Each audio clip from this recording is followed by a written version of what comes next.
Welcome to Tidbit Talkin. This is a series that consists of spewing out assorted thoughts which arose from somebody who thinks too much, taking in, and generally loving various entertainment media by the boatload. These tidbits may be mini theories, observations, or simply jokes. Hopefully people will find them entertaining or at least interesting. And who knows, maybe they'll lead to others looking at what amuses them in different ways than before. Also, bear in mind that everything blabbed about in these videos comes from the perspective of somebody who's experienced every main story bit connected with whatever works currently being gone over. So spoilers are a definite. However, other works set in a shared continuity will typically solely be referenced in a way that only makes sense to anybody who's also experienced those ones fully up until their same time occurring points. Sort of a coded nod kind of deal. So, while things will be more fun for viewers who've indulged with an entire universe's works, nobody who has yet to do so will get non-experienced events spoiled. Now, with all of that out of the way, here we go.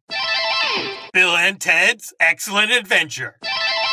Missy doesn't just like older men. She also enjoys fantasizing about being more age-advanced herself. So mothering Bill creates a rocks getting off situation for the woman too. The boys' separation being imminent is likely a result of ripple effects caused by prior time travel. After all, there'd definitely be test runs for such technology at least. Bill and Ted actually seem to be quite intelligent, considering that the former knows words like egregious. Their information installation incapacitation seems to only exist when timeline trivia is what's being studied. Bill and Ted are just bad with history, likely because they want to influence and change the world so much with their music that absorbing said set-in-stone things is highly problematic for them. That then-think weak link is why Wild Stallion's founding members are perfect for shaping Earth's future, though, since them having no attachments to prior deals allows them to go at allness-altering activities with 100% of their long-term dedication-focused core personality bits. Preston and Logan retain random people-spouted information much better than what comes from their teachers because they see such folks mostly as potential fans instead of boring job-doing people. Hence the two great ones remembering unnamed Circle K ladies 1275 information.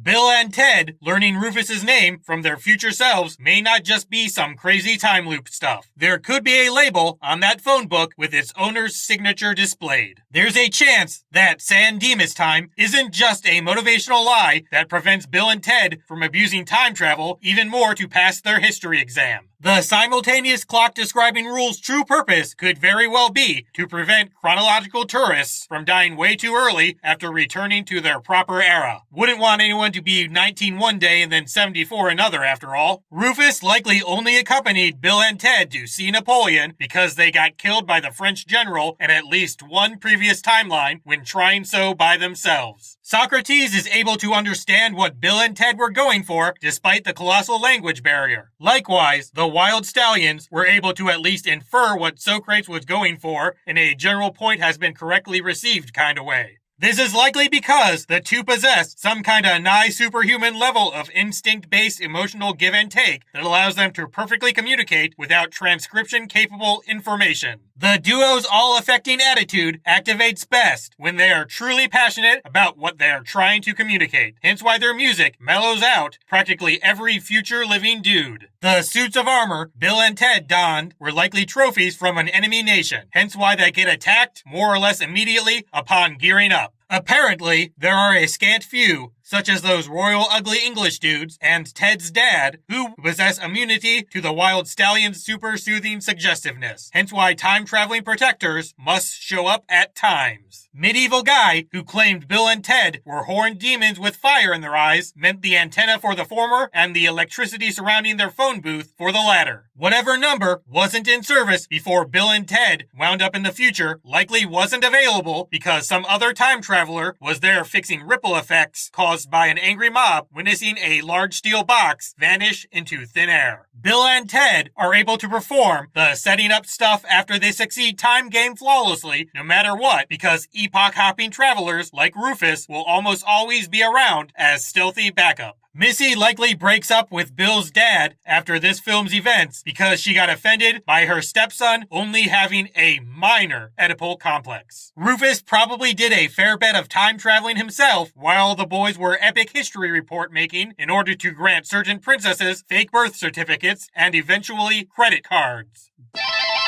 Bill and Ted's Bogus Journey.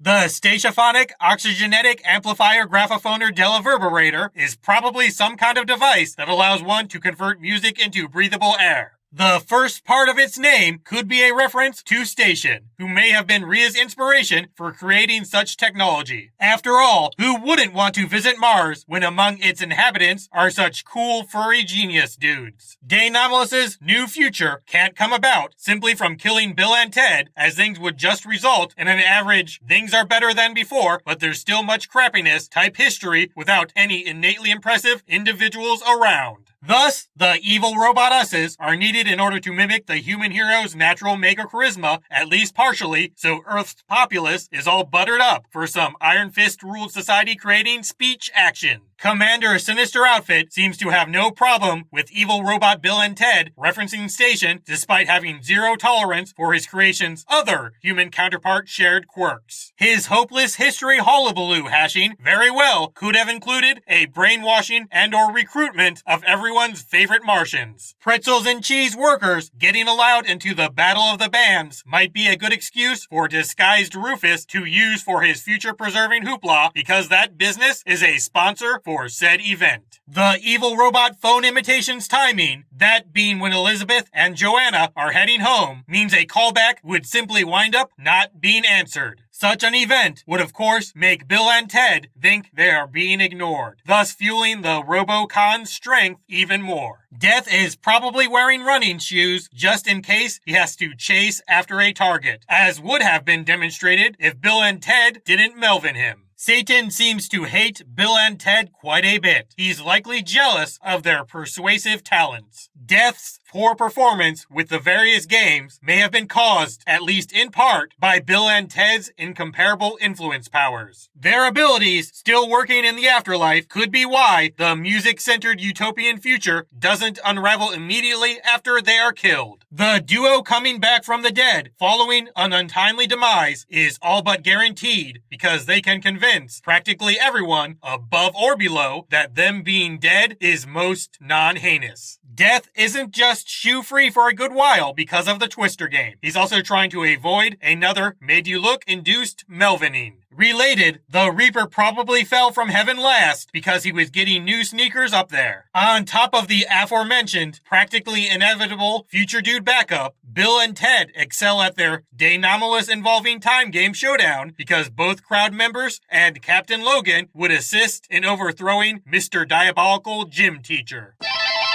Bill and Ted face the music.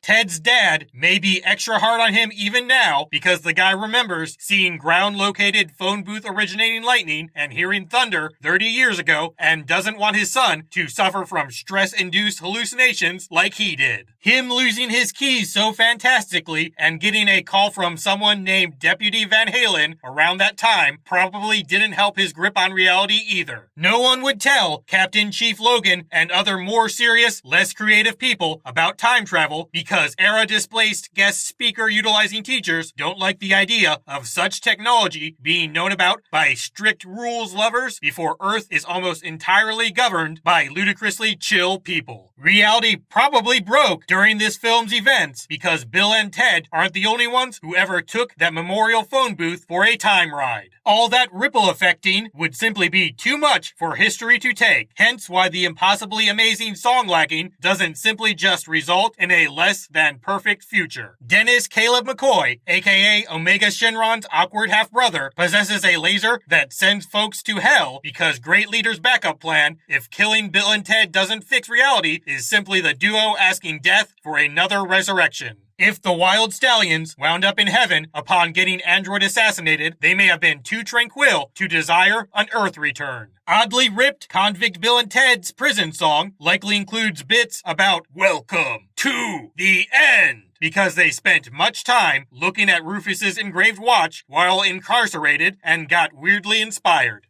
Death probably practices games like hopscotch regularly because he wants to be prepared for dueling folks like Bill and Ted in the future. Dennis Caleb McCoy's passion for dancing may have came about because he and all other future automatons were inspired by good robot Bill and Ted. The first film's air instrument strumming-based universal greeting might have been caused by vague memories of this movie's multiversal jam session. It's essentially a secret handshake literally everybody shares. That truly omnipresent concert is of course also what makes all humans consider Wild Stallions music societal center worthy, as everybody would remember the wonderful feeling of rocking out oh so hard on a muscle memory kind of level, except for anyone with a perpetual colossal stick-up butt situation going on. Endings are a pain, but all of you are fantastic. See ya.